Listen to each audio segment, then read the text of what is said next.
Hello everyone and welcome to the Hedgerow kitchen. Now today what we're going to be making is fallow and red wine sausages. That's venison and red wine sausages. And the reason I'm doing these sausages is whenever I butcher a deer, fallow, muntjac, roe, whatever it might be, you get a lot of this kind of stuff. You get a lot of trim, stuff that can't be used within the diced. You can't use it in your steaks. And effectively what you're going to use this for is you're going to use it for sausages, you're going to use it for bologneses, and you're going to use it for chilies as well. Now, what I'm going to be doing today is doing a really pretty big batch of venison sausages. I'm going to be pairing it with some red wine. And today I'm actually going to be using some of the fat from the deer as well, as you can see here. Now, what you're going to need for this recipe, it's really pretty simple. It might look complicated, but all you're going to need is your venison trim. Now I've got 3 kilograms of venison trim here. This is going to make a nice big batch of sausages. Now I'll put all the recipe in the comments and the info on this video, just if you want to follow it yourself, so you can multiply it down, make a bigger batch, make a smaller batch, as much as you want. But what I've got here is 3 kilograms of venison trim. Now, if you don't have access to a deer to butcher yourself, if you go to any good butchers or any good supermarket really, and ask them to give you venison trim, effectively off-cut, they'll give you this stuff. So I've got 3 kilograms here. Now, with venison, as it's a really pretty lean meat, as you can see, there's only little bits of fat in here. You actually have to add in fat to make that kind of juicy banger.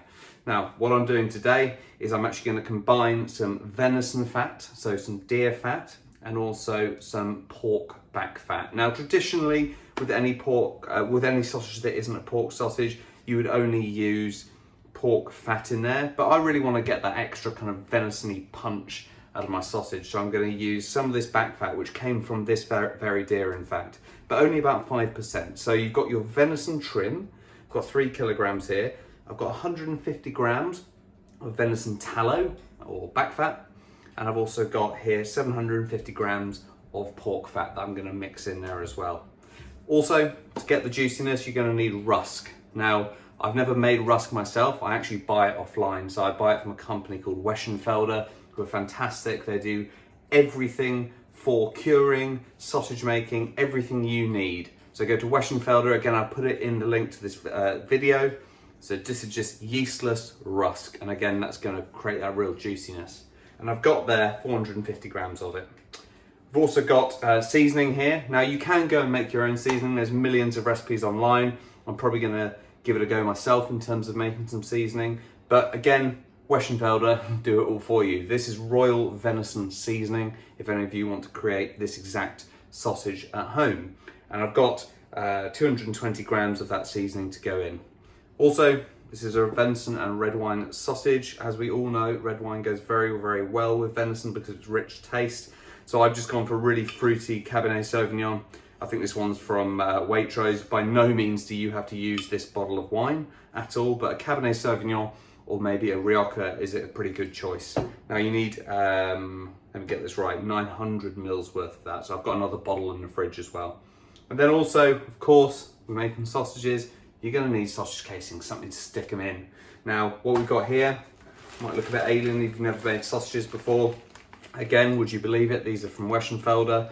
Now, these are ready spooled hog casings. So these are pig intestines. Will create a really quite wide banger. So what you do, they're basically put on the spool already, and then you'll feed it straight onto your sausage making machine. I'll show you how to do that later in the process, but you can get these. I think these cost me about 10 quid from Weschenfelder.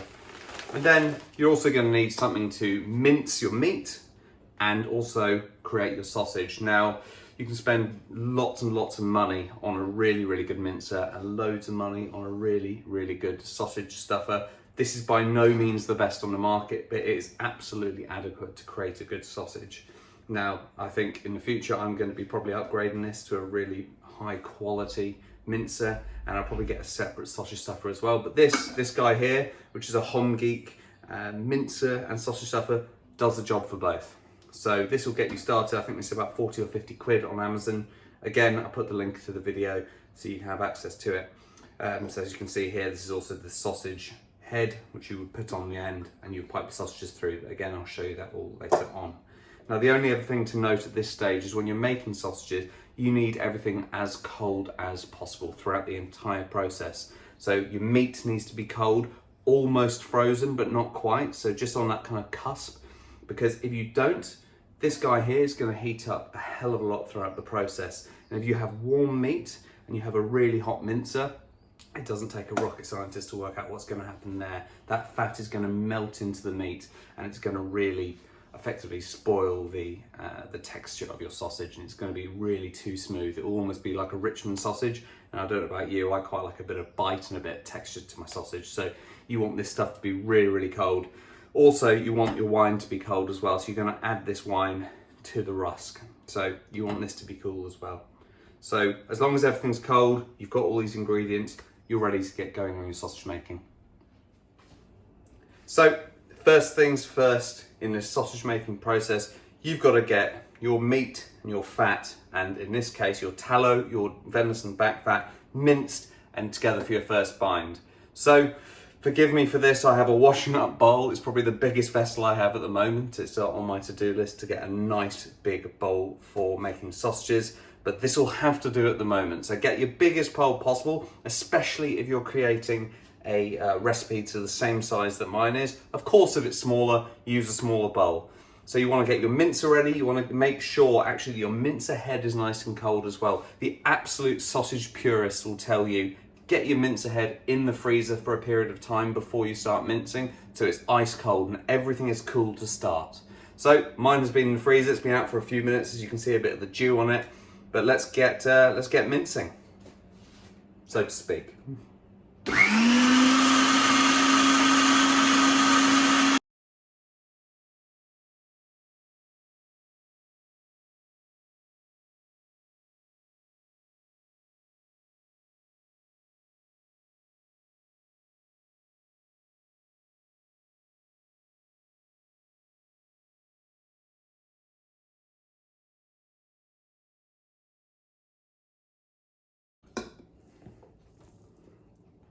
So that's it. You've got your first mincing of your meat and your fat from both your deer and also the pork.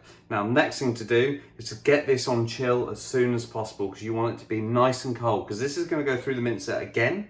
So what I'm going to do now is I'm going to put this in the freezer for a bit to really cool it down. I'm going to clean out my mincer head, get that also in the freezer so it cools nice and down, and then we'll move on to the next part of this recipe, which is preparing the rusk and the wine. So guys, whilst your first mincing and your mincer head is actually cooling in the fridge or freezer, the next step you can do, which you can actually do about an hour or two before you move on, is actually getting your rusk and your red wine. You don't have to use red wine. If you wanted to make a pure sausage, a pure venison sausage, you can just use cold water, but you want to get the binding agent together. So first things first, get your red wine out the fridge. I'm using 900 mils worth of red wine. I know you don't tend to keep red wine in the fridge, but for this recipe, you want it to be as cold as possible, as I mentioned at the start. So I've got 150 mil in here, which I'll put into my bowl. I know that in a bottle of red, you tend to have 750 mil. Quick tip, if you twist it, it comes out quicker. There's your entire bottle of red wine. You've got 900 mils worth of red wine in there.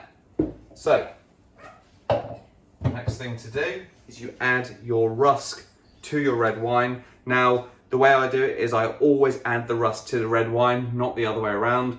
I learnt this from my early days of sausage making when I used to watch Scott Ree sausage masterclasses on YouTube.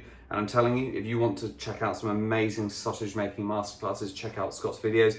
He always adds the rusk to the wine or the rusk to the water first. Don't ask me why, it's just the way he does it. And to be perfectly honest with you, I tend to trust him. So get your rusk in there. And this forms the binding agent for the sausage. It gives you a really juicy banger. So get your rusk in there and get your hands, get involved. So what you want to do is just get your hands in there, give it a mix up. Now what we'll do is, as I said, you can make this an hour or two beforehand. So you get it all mixed in and then you put it into the fridge, leave it for an hour or two potentially, so the rusk takes up all of the wine. And why you want this is because then that will form the binding agent of the sausage. It's going to give this a gorgeous, juicy taste, and you're going to really taste that Cabernet Sauvignon or Rioja, however you want to make it, in your sausage. If you can see there, it gets a bit messy, but you've got a gorgeous rusk and red wine combo ready for the fridge. So I'm going to go and pop this in the fridge now for an hour, 2 hours, whilst I clean up and get ready for the next stage.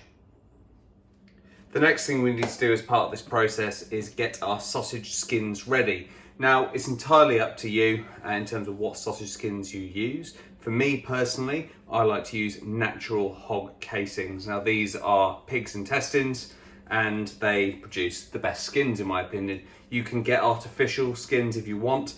Everything's available via the Weschenfelder website, which I mentioned earlier on, and I'll put in the comments to this video as well. But because I'm potentially lazy, I like to use the ready spooled hog casings. It costs a bit more, but it just is so much easier. So the hog casing is already on the spool. So what you do is you'll line, I'll show you later, but you'll line this up with your sausage stuffing machine and you'll put the casings on the machine and then spool them off that way. But comes just like this, in some salt, stores in the fridge for ages. And all we need to do at this stage, we need to rinse it with some cold water and then leave it in some lukewarm water for half an hour to an hour. So I'll just go and wash it out with some cold water, then put it in here. So now that the salt's been washed off these casings, basically all we need to do is put it in here with the warm water, which will effectively rehydrate the skins. Leave it in there for half an hour to an hour and then they'll be usable. But judging on the size of my one, I might have some trouble. There we go. Fits in there. So I'm going to leave it in there, probably with a little weight on top because I've got the wrong size tool here, for half an hour to an hour. So as you can see, this rusk has puffed up nicely with the wine. So it's been in the fridge for just under 2 hours now. And as you can see, it's probably about tripled in size now. So all you need to do is run your fingers in, keep your fingers nice and wide, but get involved with this. Loosen it all up, get any big chunky bits set aside. And effectively, this is just going to give you a hell of a lot of flavour in your venison sausage. So just get your hand in there, separate it all out. And all we need to do next is we need to add this and the seasoning to our meat, which for my meat, it's been sat in the fridge for a while, but then I've just kind of finished it off in the freezer, so it's super cold. And the reason why we do that is I really don't want this gorgeous, gorgeous fat to melt in the mincer or the sausage stuffer whilst we're doing that part of the process. I want to keep it nice and texturous for the end sausage. And trust me, if you do it that way, you'll thank me later. So let's get this in here. So all we need to do, add the whole lot in with your sausage meat, then get that all in there and then sprinkle in your lovely sausage seasoning. Again, if you want to make your own sausage seasoning, be my guest, but for me, just as ease, use Weschenfelder or any other place that sells sausage seasoning. I can attest that the ones from Weschenfelder are fantastic. So get your sausage seasoning in there. Again, this is royal venison. If you guys think you want to recreate this particular sausage. So now it's time to get messy, get your hands stuck in.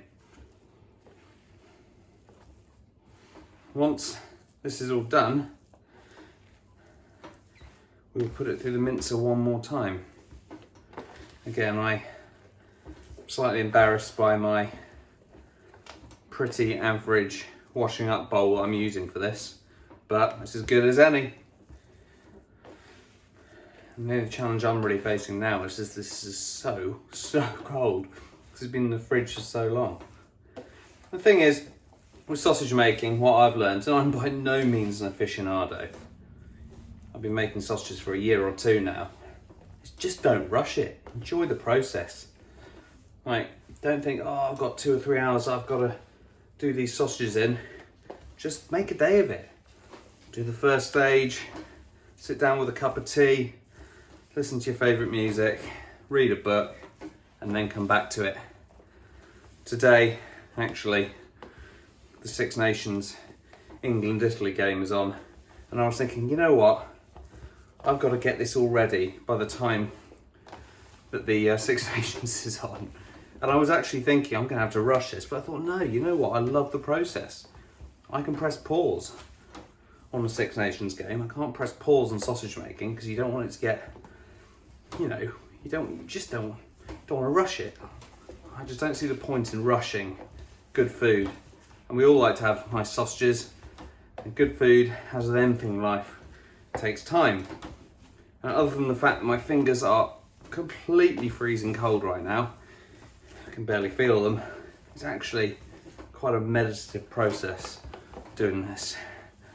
And you'll see, we're going to have to do this all again once this has gone through the mincer for a second time, because you need to create what is called a primary bind, which means effectively, in layman's terms, your sausage is not just going to fall and crumble apart. It's going to be bound together, and it's going to stay together in the pan, it's going to stay together on the plate, in your sausage sandwich, in your grandma's sausage stew. So yeah, take your time. And I really hope you enjoy doing this. Again, it's an age-old tradition. This is a really traditional way of making sausages this way. And for me, yeah, it takes up an afternoon.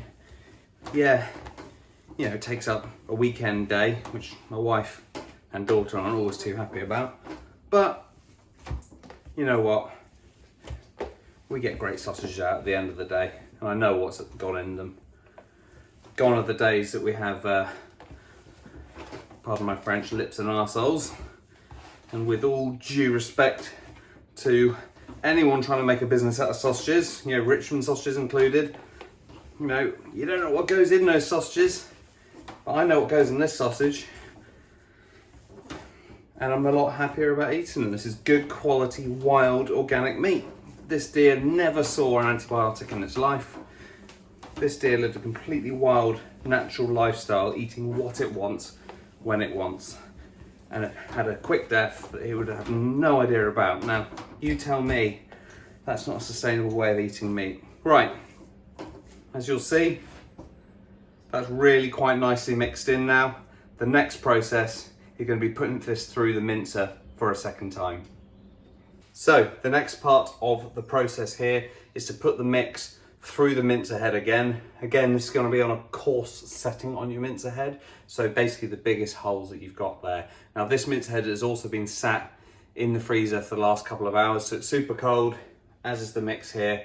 And now let's get it through this one more time.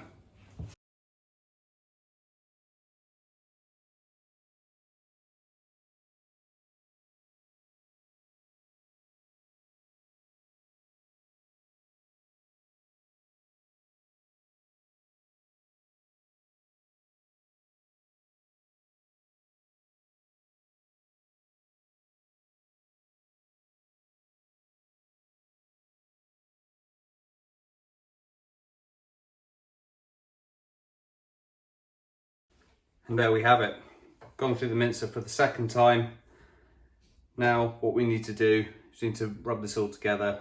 Rub is probably the wrong word. We need to use your hands and basically create that primary bind. So as I mentioned at the end of the last video, this has gone through the mincer twice now. It's nice and cold. It's not going through the mincer again, it's going through the sausage stuffer. But before we do that, we need to get our hands dirty again, and we've effectively got to make what is called a primary bind. Now a primary bind is the texture that a sausage needs to be inside so it doesn't fall apart. So all you need to do, get stuck in.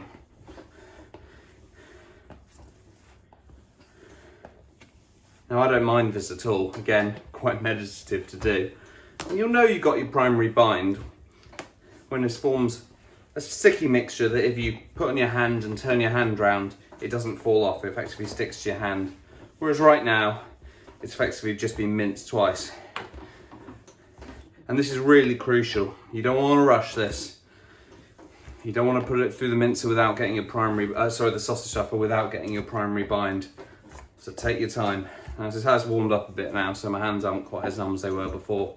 And I'm telling you, the smell coming off this right now is absolutely sensational. It smells incredible. I'll tell you what I'm having for dinner tonight. I'm going to be having sausage and mash. And I'm going to stick these in the oven. And I'm going to have it with a nice glass of the remaining red wine that I actually used in the sausages. I don't know about you. This might be the first time you've ever tried your hand at making your own meat. You might be a seasoned professional looking just for a bit of inspiration for a different recipe. I mean, why you would choose my account? Well, I'm a very, very amateur butcher. It is beyond me. But basically, I get a hell of a lot of enjoyment out of providing basically meat for my family, meat that I have myself procured, well, through a chap I know, Pete, who provides all my venison and birds. But putting food on your plate that you know you have put the hours and effort into to produce is a really rewarding experience. And I know a lot of people nowadays are talking about mindfulness and how we should be more mindful. I'll tell you what, if you made your own sausages or burgers or patties, or you made your own pheasant stew or venison stew, whatever it may be, or your own bolognese like I made the other night, venison bolognese, when you put that on the plate, serve it up to your loved ones, whoever it may be, it just tastes about 30% better in my opinion. And you just take an enormous amount of pride in it, even if people wolf it down quickly, knowing that they're eating food that you have yourself made, effectively created from just a dead animal, is enormously satisfying. Now, I don't know whether that basically suggests that I'm quite weird. I accept that I am quite weird. I have some very weird interests aside from butchery. I like heavy metal and listening to supernatural podcasts, which is, I get quite bizarre. And I suppose if I wasn't filming today and I was making sausages, I'd probably have one of my favourite ghostly podcasts on, or listen to a story or something like that. And really just get away from the world for a bit of escapism. Now, should we see what this is like? I've got some in my hand. It's still falling off, so I think we still need to bind it together a bit more. Now, one thing you can do is, if it is feeling a bit dry, you can add a bit more liquid to the mix. In this case, a bit more wine. I'm thinking, it's not too far off actually. Give it a few more minutes of massaging, and then I'm going to see where we stand. If so, I'll add a bit of wine in. Now, if you're enjoying this video, you want to see more of them, hit subscribe to my YouTube channel. I don't really like to be one of these beggy people who ask you to subscribe the whole time, but the thing is, I want as many people to see these videos as possible, and I also want them to be really useful for people. And if people aren't subscribing and not sharing it and saying how much they enjoy the recipes or the methods or the tutorials, well then I'll just stop doing them, because there's absolutely no point. I'm putting these out there for you guys, or whoever's watching this, to share, to use, to make your own venison sausages at home. And I want as many people to learn how to do this as possible. I'm really passionate about it. Now, all that needs is you just hit subscribe. And you know what? If I end up doing videos that you don't find useful, hit unsubscribe in the future. But it'd be really useful for me. I'm trying to grow the channel. I'm new to this whole YouTube thing. I feel like I kind of missed it by a generation. I'm 34. It feels like the kind of YouTube generation is about kind of 18 to 30. But anyway, give it a go, because I want to spread the word. Right, can you see that? Let's just see what that's like in my hand. Now that, to me, can you see? Looks like a pretty good bind. Get another bit. It's upside down. Now that is not coming off my hand. That's a primary bind, guys.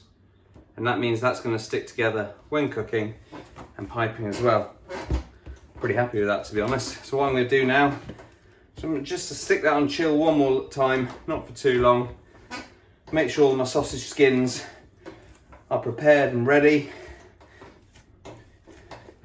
And the next job to do, guys, is to get piping this. So the next steps, we've had our sausage casings soaking in warm or kind of lukewarm water for about half an hour now. And the next steps, we've got to get these sausage casings onto the sausage stuffer here. So really, really simple process, especially if it's spooled. Get a bit of water on the nozzle, and then you can take your sausage end off. As you can see the width of the sausage there, and you spool it onto here. So with your hand, simple as this, just transfer it from the spool onto the end of your sausage stuffer.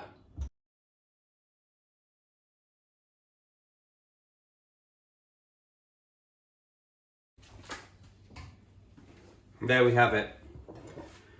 Sausage casings are ready to go. We have the end of the sausage here. I like to actually tie mine a little knot. This will mean that you get the odd air bubble in the sausage, but you can sort that out later. And we are ready to start piping. So you'll see now that actually I fed a bit of the sausage meat stuffing all the way into the end of the sausage stuffer here, so it's ready to go. I'd love to talk you through the process, but sadly my machine, because it doubles up as a mincer, is incredibly loud. So what we're going to do effectively is, I've got my wife here. You may see her hands pop into shot every now and again. She's going to help put the sausage meat here, stuffing, through the mixer, and I'm going to feed these sausage casings along, and you'll see the sausage coming out along here. So if you're ready, let's go.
And there you have it. After all the piping, these are all the sausages that you got. I even got a little sausage patty out of it as well, which I'll chuck in the frying pan later. And I've already started tying a few of these sausages as well. Now, I am no aficionado at tying sausages. It's really quite an art and a skill. And I'll be honest with you, without me following my own tutorial, I'm pretty bad at it. So what I'll do is I'm actually going to link in the comments to a Scott Reed video which actually shows you how to properly tie sausages. But this is my result as of one of his videos. So I'm going to give it a go now with the rest of these, and let's see how I get on.